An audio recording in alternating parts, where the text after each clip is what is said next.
Buenos días, tardes o noches a todos los que nos escucháis. Esta es la magia del podcast, que podemos escucharlo a la hora que queramos y desde donde queramos. Así que aprovecho para saludar a los que nos escucháis desde España, México, Ecuador, Colombia, Chile, Perú, Francia y Reino Unido, y Estados Unidos y China. Espero no haberme dejado a ninguno. Estos son los países desde los que nos habéis escuchado en el último mes. Y los cuentistas, os saludamos a todos. Y ahora sí, aquí la pirata gafapasta. Bueno, vamos a dejar atrás la prehistoria para adentrarnos en la historia de las antiguas civilizaciones. Y vamos a viajar muy lejos. Así como, vamos a viajar a hace 6.000 años. Más o menos al 4.000 antes de Cristo. O sea, imaginad, Sí que vamos a viajar lejos con nuestra máquina. Bueno, pues la ponemos en marcha, ¿no? A ver, ¿qué pasa?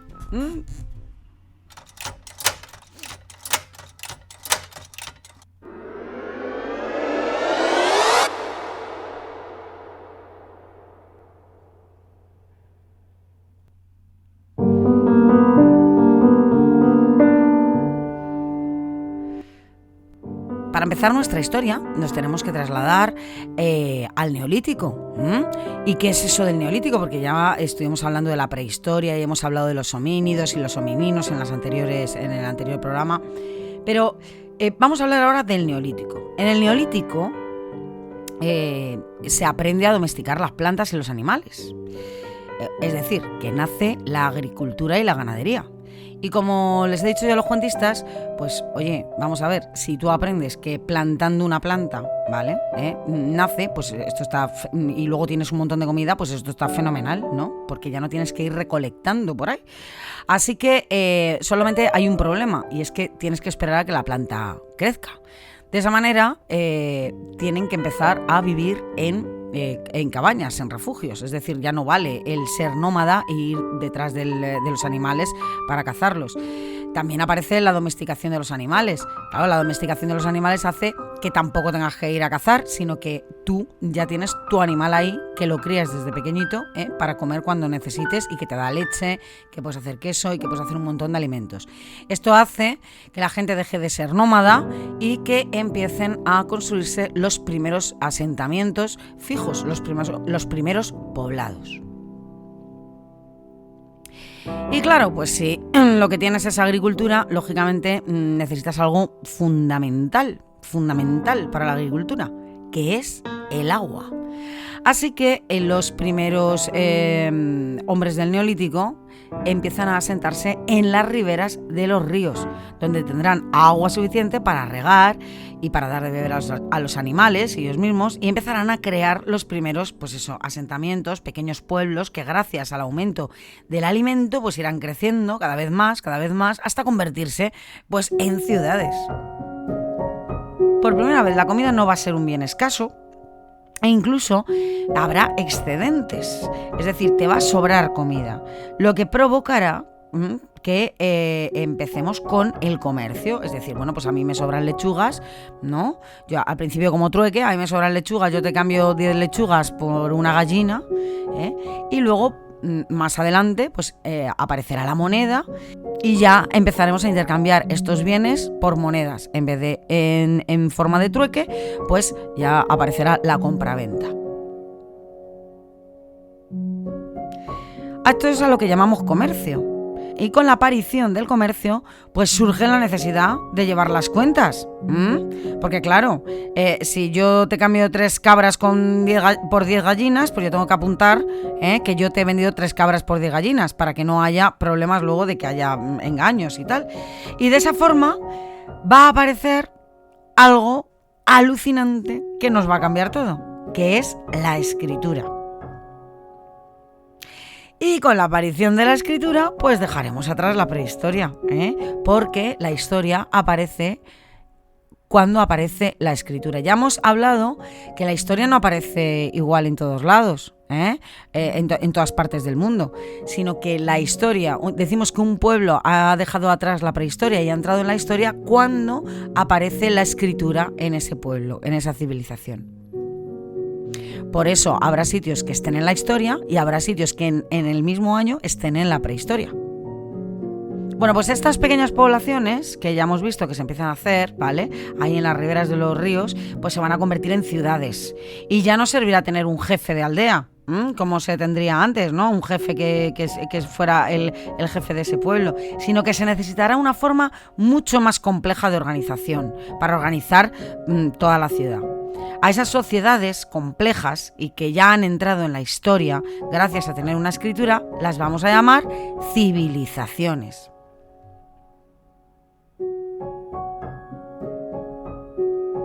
Bueno, ha quedado clarísimo, ¿no? Ya sabemos lo que es una civilización. Pues ahora vamos a empezar a hablar de las civilizaciones más antiguas y vamos a empezar por la que está considerada pues la más antigua de todas, ya que es la que tiene los documentos escritos más antiguos y de cómo se descubrió hace relativamente muy poquito, más o menos 100 años, que yo sé que para los cuentistas dicen, pues 100 años es mucho, digo, 100 años en la historia no es nada. 100 años, tu bisabuelo vivía hace 100 años, con lo cual imagínate, o sea, es hace nada. Y fijaros, se descubrió hace este poquito tiempo, pero es que nadie sabía nada de la existencia de esta civilización. Es alucinante. ¿Y qué civilización es esta? Pues los sumerios. Hoy vamos a hablar de los sumerios y del descubrimiento como pueblo gracias a su sistema de escritura.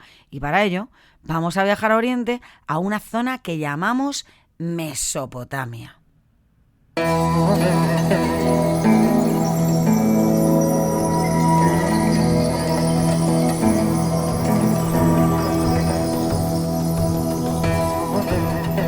Mesopotamia significa entre ríos y llamamos así a las tierras comprendidas entre el río Tigris y Éufrates.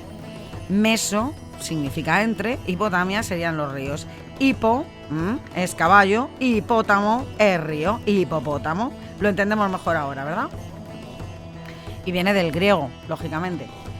En el siglo XVII, sobre el 1621, un viajero italiano, Pietro della Valle, que hizo escala en Persépolis y quedó impresionado por esa antigua ciudad, descubrió y también copió una serie de peculiares signos que estaban grabados en las ruinas de las puertas del palacio de dicha ciudad, de allí de Persépolis, y que además figuraban en 3 versiones. Es decir, había como 3 columnas, ¿vale?, de esos signos que se veía que no eran iguales en las 3 columnas. Él fue también el primero en hacer referencia a unos curiosos ladrillos de barro con unos signos grabados que parecían como huellas de pajarito y que aparecían por miles en aquellas tierras.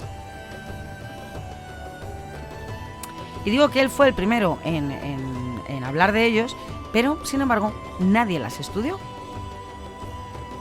Unos años más tarde, en 1700, Thomas Hyde, profesor de la Universidad de Oxford, acuñó el término cuneiforme para dar nombre a estas pequeñas huellas de pájaro que aparecían en estos ladrillos y en las inscripciones que se habían traído de Persépolis. Y las llamó cuneiformes porque en realidad estas marcas, estas muescas, tenían como forma de cuña. Son como cuñas, como palitos, como triangulitos. Por eso les llamó cuneiforme. Pero tampoco las estudió, porque decidió, según él, que en realidad era una locura todos estos simbolitos y que no merecía la pena estudiarlo, porque en realidad lo que sería probablemente era una especie de decoración. Más tarde fue George Frederick Grotefend, un oficial del ejército británico que entrenaba al ejército del Shah de Persia, fue el que empezó a estudiar seriamente estos papeles en los que se había transcrito todos estos símbolos. Y fue el primero en darse cuenta de que era una escritura y que era una escritura porque había unos símbolos que se repetían muy habitualmente y que esos símbolos que se repetían muy habitualmente debía de significar rey, la palabra rey.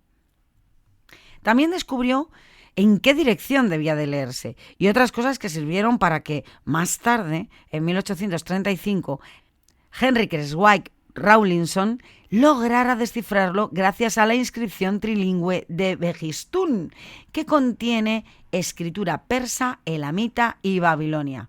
Y fijaros, es que fue la bomba.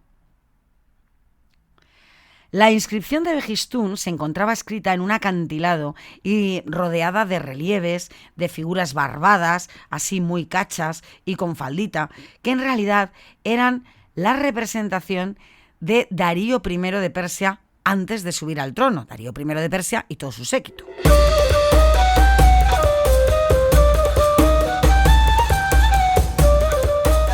Esta inscripción, que es enorme, como hemos dicho, que está en un acantilado, mide aproximadamente 15 metros de alto por 25 de ancho y se halla a 100 metros por encima del suelo en el acantilado, al lado de un antiguo camino que unía las capitales de Babilonia y Ecbatana.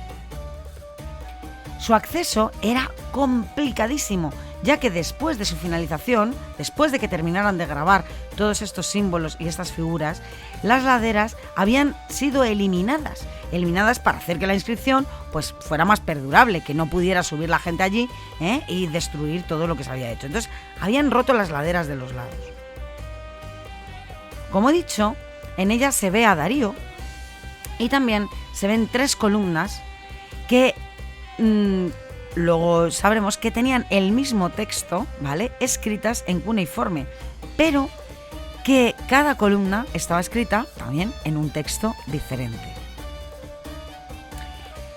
Esto de escribir en un texto diferente, o sea, en el mismo sitio, en tres idiomas diferentes, era muy común en aquella época, porque tened en cuenta que estamos hablando hace tropecientos mil años.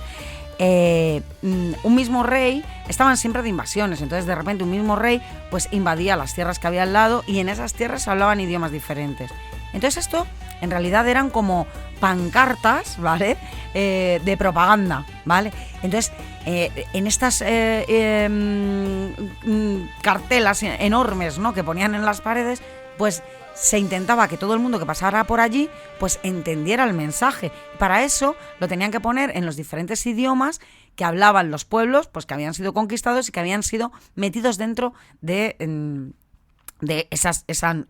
ese nuevo reino, ¿no?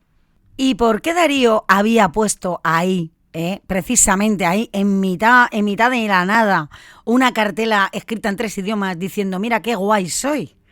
Pues porque era una parada obligatoria entre las ciudades, porque era donde había agua. Es decir, era un restaurante de carretera, ¿vale? Como los restaurantes de carretera donde todo el mundo paramos ahora para echar el cafetito cuando llevamos mucho tiempo conduciendo. Pues exactamente igual. Allí, cuando iban de una ciudad a la otra, de estas 2 ciudades que os he hablado, pues entonces tenían que parar para coger agua. Y ahí estaba la pancarta de aquí está vuestro rey, que es mega chachi, para hacer publicidad de sí mismo. Fijaros, esto es lo mismo que pasó con la piedra de Rosetta. ¿Os acordáis? Bueno, los cuentistas, la mayoría de los que nos estáis escuchando, aunque no vengáis a los cuentistas, en los cuentistas ya hemos hablado de la piedra de Rosetta algún otro año. La piedra de Rosetta fue una piedra que se encontró gracias a la cual se pudo descifrar la escritura jeroglífica. Y se pudo descifrar precisamente porque estaba escrita en jeroglífico, en hierático y en griego, que se sabía, se conocía. Y entonces se podía comparar una escritura con la otra y así ir averiguando qué es lo que ponía, saber qué es lo que ponía en esos jeroglíficos. Pues podemos decir que esta gran roca, este gran acantilado de Behistún puede ser la piedra de Rosetta del lenguaje sumerio. Fijaros que hemos dicho que eran 3 columnas y que las 3 estaban en cuneiforme. Sabemos que hasta este momento no se había descubierto todavía, no se había podido descifrar el cuneiforme. Hemos visto que ya se sabía que era la palabra rey, porque ya la había descubierto. Grotefend había descubierto ya lo de la palabra rey, sabíamos cómo se leía, pero fijaros que estamos diciendo que estaba escrito en 3 idiomas, pero en los 3 estaban escritos en cuneiforme. Toma ya. ¿Y cómo lo sabían? Pues porque realmente, aunque veían las columnas, veían que estaban en cuneiforme, pero había diferencias entre las 3 columnas, diferencias en la posición de esos símbolos. Entonces, se veía claramente que una estaba en un idioma, otra en otra y otra en otro. Fijaros, no lo entendían bien los cuentistas, pero es como si nosotros dijéramos ahora que nosotros tenemos un sistema de escritura, ¿verdad? Y con este sistema de escritura podemos escribir un montón de idiomas. Con nuestro sistema de escritura, con nuestro abecedario, podemos escribir español, pero también podemos escribir inglés, podemos escribir también francés, ¿verdad? Utilizamos el mismo abecedario, el mismo sistema de escritura. Pues esto era lo mismo, era un sistema de escritura en el que se estaban escribiendo diferentes lenguas. En una columna estaba escrito un idioma, en otro idioma y en otro idioma, utilizando los mismos símbolos. Afortunadamente la primera sección del texto estaba en persa, y decimos afortunadamente porque había una lista de reyes persas idéntica a la que ya había descrito Heródoto en sus libros de historia, ya en la época de los griegos. Con lo cual se conocían, ya sabíamos cuál era la palabra rey, sabíamos que lo que ponía después evidentemente eran los nombres de los reyes, ¿vale? Y conocíamos esos reyes. Emparejando los nombres y los caracteres, Rawlinson pudo descifrar en 1838 la forma cuneiforme usada para el persa antiguo, en 1843. O sea, fíjate, en 1838 empieza a investigar y en 1843 es cuando ya descubre los nombres, o sea, puede descifrar que esos nombres, cómo se escriben esos nombres en cuneiforme, esos nombres de los reyes. Bueno, Rawlinson quería seguir estudiándolo y entonces lo que hace es que se cuelga con una cuerda para copiar los símbolos a lo Indiana Jones, ¿vale? Imaginad que estamos hablando de que esta piedra era enorme y que era un acantilado. Se cuelga con una cuerda para copiar los símbolos así, y lo que les estaba contando yo, porras, con lápiz y papel, que era lo que había. Una vez que había copiado esos símbolos, colocó unos tablones, como pudo, cruzó el espacio existente entre el texto persa antiguo y el elamita, que era el segundo, ¿vale? El segundo texto estaba escrito en elamita. Los elamitas eran pueblos que los persas habían incorporado a su pueblo provenientes de Irán, es decir, o sea, que los habían conquistado, ¿vale? Y entonces este pueblo, los elamitas, provenían de Irán, de una zona de Irán con la frontera de Irak. Bueno, pues pasó ahí por los tablones y tal, y también lo copió. Y después encontró a un chaval muy resuelto, un chaval jovencito de la zona, que escaló por una grieta del acantilado con cuerdas y aparejos hasta el texto acadio, que era el tercer texto, ¿vale? Que había la tercera columna que estaba en acadio. El acadio era la lengua de los babilonios, era la lengua del pueblo babilonio. Y de esa manera, pues el chaval empezó a copiar, a calcar los símbolos en papel maché. Rawlinson tradujo el texto y el lenguaje de los babilonios, que ya hemos dicho que el babilonio es el acadio. Bueno, por fin, o sea, de esta manera tan aventurera, podríamos decir, se consigue sentar las bases para el desciframiento de esas miles de tablillas que aparecían por doquier.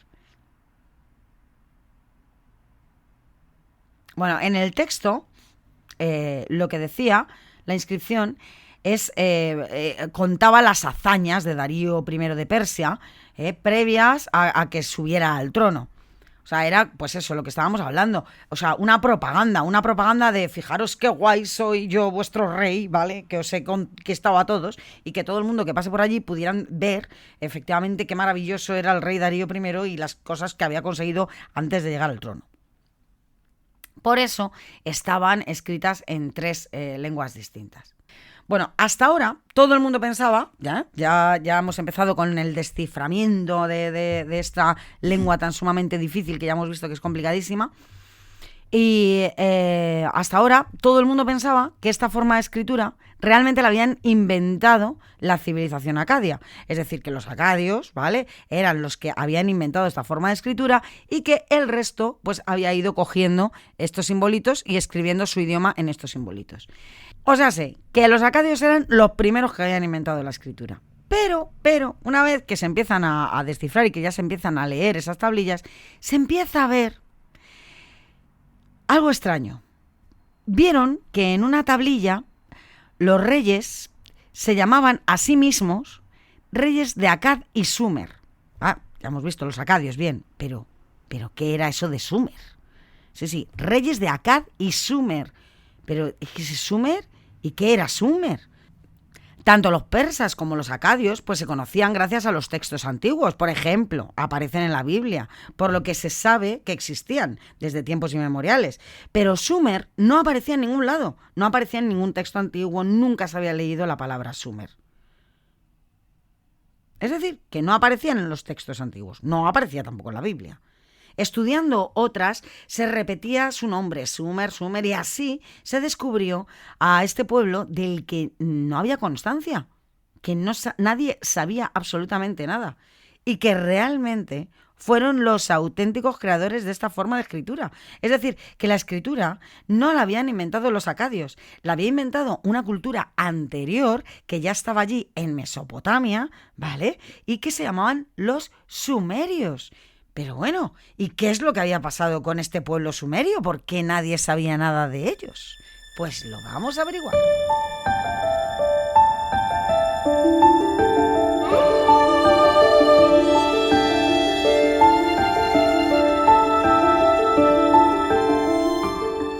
Pues resulta que en realidad los sumerios habían sido los primeros habitantes de Mesopotamia.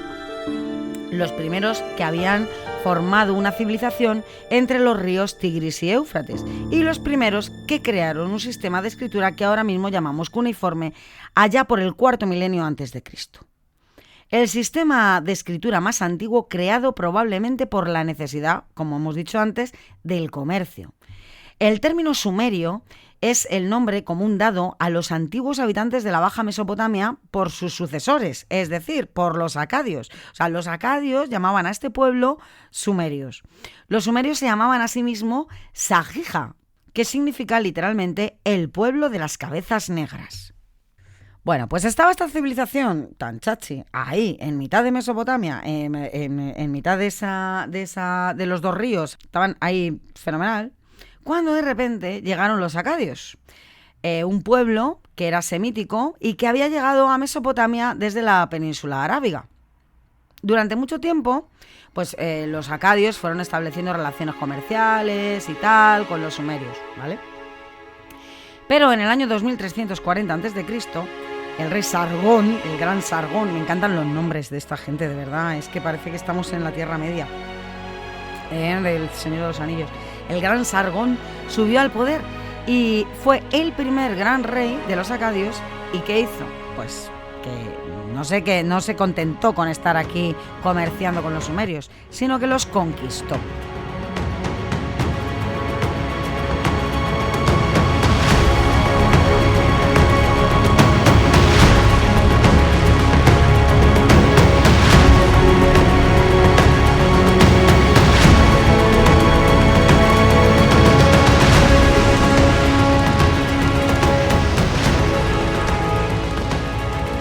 Claro, llegaron allí los acadios, o sea, conquistaron a los sumerios y dijeron, oye, pues esto ha pasado muchas veces en la historia, ¿eh? Y ahora allí dijeron, oye, este sistema de escritura que tienen estos señores aquí tan bien formado y tal, que es súper útil, nosotros no lo tenemos. Así que yo creo que nos lo vamos a quedar también, ¿no? Entonces ellos lo que hicieron fue, como ya habían conquistado a los sumerios, ya los tenían dentro de sus pueblos, ¿vale? Pues dijeron, bueno, pues nos quedamos con el sistema de escritura que nos ha molado mucho, ¿vale? Porque nos va a servir para un mogollón de cosas, ¿eh? Y entonces, pues los acadios adoptaron este sistema de escritura, pero como hemos dicho, con su propio idioma, es decir, utilizando los mismos simbolitos, pero escribiendo su propio idioma. No solamente hicieron eso con la escritura, también les molaron mucho los dioses, que también se los quedaron. Os recuerdo que esto mismo lo hicieron los romanos con los dioses griegos, es decir, o sea, que esto se va a repetir, o sea, durante un montonazo de veces en la historia. Y es lógico, porque oye, tú puedes conquistar, pero si tú ves que ese pueblo tiene una cosa que es chachi y que es mejor que la tuya, pues es de listos, ¿no? Coger y decir, oye, me lo quedo yo también, que es un beneficio para mí. No voy a coger, no, que como los he conquistado no quiero esto. Pues no, claro.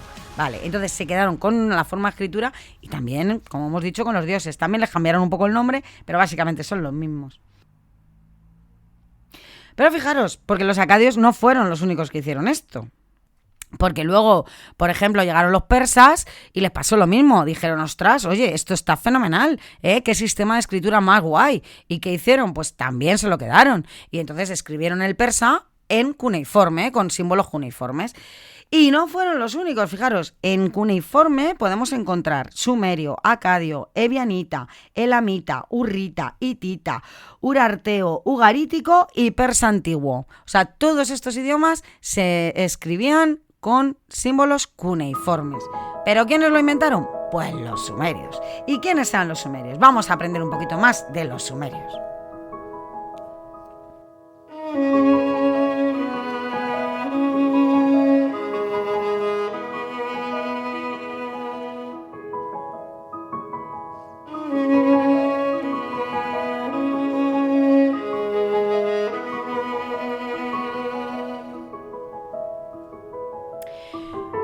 Sabemos por los estudios arqueológicos que era una población muy devota, es decir, que la religión era importantísima para ellos, siendo el dios principal el señor de la ciudad-estado, es decir, o sea, que el dios era como el señor de la ciudad principal, de la ciudad-estado, ¿vale?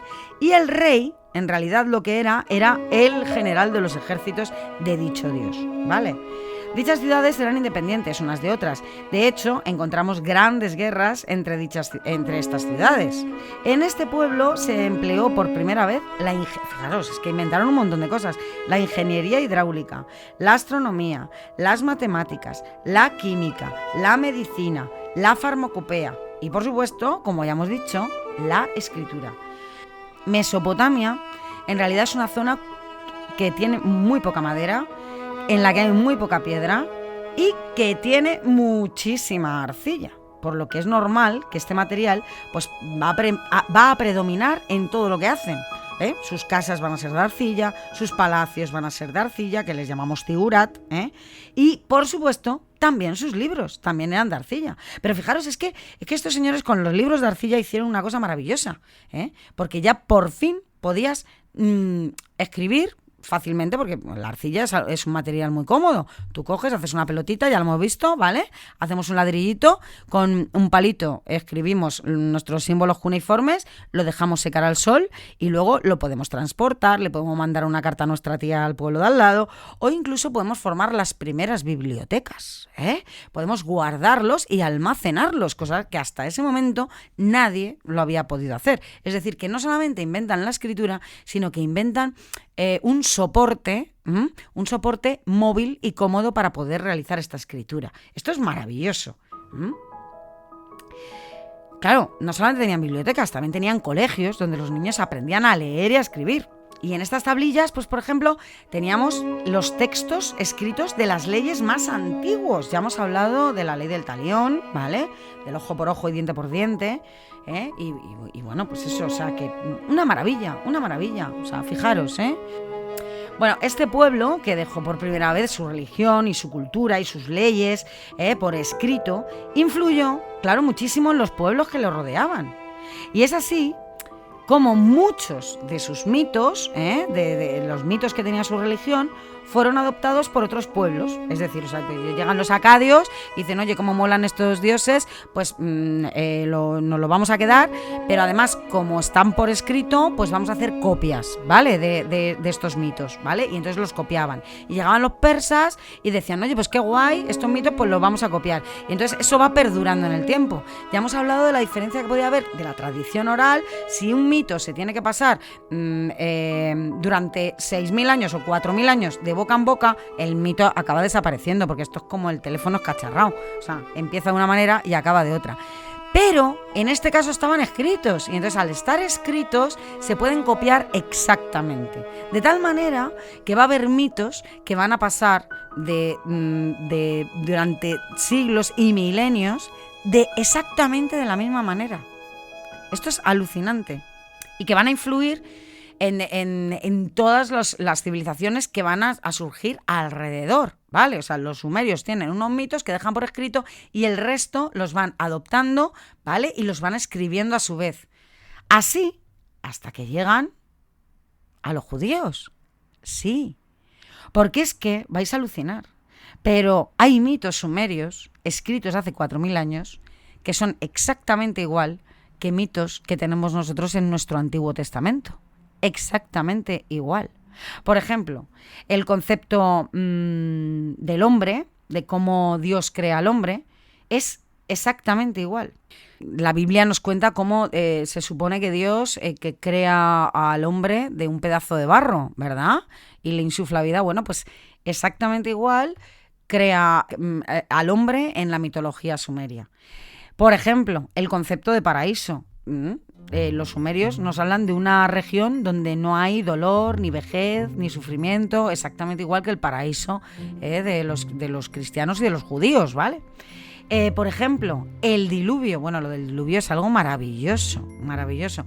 Fijaros, George Smith en 1872 encuentra una tablilla que narra el diluvio, pero vamos, exactamente igual que el de la Biblia. Esto fue un bombazo, imagínate, para el mundo de la asiriología. O sea, es que era bueno, para el mundo de la asiriología y para el mundo entero. En él se nos cuenta cómo la humanidad se había expandido por una plaga sobre la tierra, por lo que los dioses decidieron reducir drásticamente su población mediante una catástrofe mundial. ¿Y cuál era esta catástrofe? Pues un diluvio universal. Enki, que era el dios protector tradicional de la humanidad, se va a un señor que se llama Utnapishtim y le dice: oye, hasta aquí hemos llegado, construye un arca es un barco, ¿vale?, en el que os vais a resguardar tú, toda tu familia, y vas a coger 2 ejemplares de cada especie animal. Esto nos suena, ¿verdad? Ahí Utnapishtim, pues así lo hizo, Dijo, vale, pues nada, construyó un arca y tal cual, y efectivamente la tempestad acabó con todo rastro humano en la tierra. Es decir, o sea, llegó el diluvio, se acaba absolutamente todo, navegando aquí con su arca, que le podíamos llamar Noé, a Utnapishtim. Y cuando todo hubo pasado, pues que soltó Utnapishtim, pues una paloma. Pero resulta que la paloma vuelve. Dice, bueno, pues es que todavía no ha bajado el agua. Luego soltó una golondrina y la golondrina volvió también. Bueno, pues será que es que todavía no hay árboles, por eso no ha podido posarse en ningún lado. Y al cabo liberó un cuervo y ya no volvió. Señal de que el nivel de la inundación había descendido ya. Y Utnapishtim y su esposa fueron premiados con la inmortalidad. Pero como este mito, hay muchísimos otros que aparecen en la Biblia y que, bueno, podríamos decir que son prácticamente un calco de los mitos sumerios 4.000 años antes. O sea, increíble. Y esto es lo que tiene el poder de la escritura. Poder transmitirlo básicamente igual. Y ya para terminar, porque ya se nos está haciendo muy largo este podcast, este programa, vamos a hablar de el libro que fue probablemente el más conocido, que no tiene por qué ser el mejor, ¿vale?, pero sí el más conocido y el que hizo que mucha gente se metiera a estudiar asiriología. Y es un libro maravilloso que se llama La historia empieza en Sumer y que escribió un asiriólogo que se llama Samuel Noah Kramer. En él decidió recopilar historias sencillas, tal y como aparecían en las tablillas sumerias, y publicó un libro pues que sería un bestseller y que haría llegar a la historia de los sumerios al gran público. Este libro fue publicado en 1956 y os lo recomendamos. Yo sé que los cuentistas a lo mejor todavía no se lo van a leer, pero a lo mejor dentro de unos añitos sí.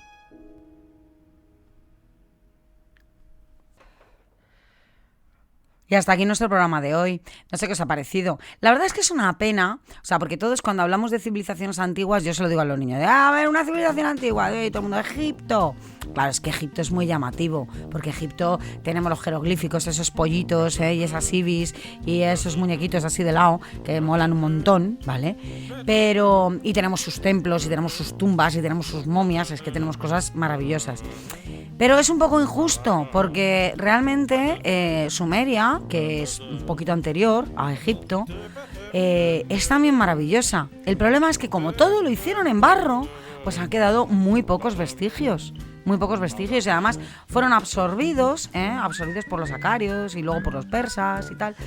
Pero es una civilización que me parece fascinante sobre todo por lo desconocida, ¿no?, que es todavía, porque está casi recién descubierta, y eso me parece maravilloso. Bueno, que a mí la civilización egipcia también me encanta, como a los cuentistas. Y claro, pues la semana que viene vamos a hablar de una cosa que les ha encantado y que espero que a vosotros os encante. De hecho, muchos me han dicho, ¿lo vas a poner en la radio? Es que mi padre quiero que estudie, que aprenda la historia. Vamos a hablar de el descubrimiento de la tumba de Tutankamón, una historia llena de aventuras, de momias y de maldiciones. Así que aquí os esperamos, en la radio del Club de los Cuentistas. Hasta luego. Ay, perdón. Y suscribiros, que es gratis. Y así no tengo que mandar tantos correos de ya está la radio, ya está la radio.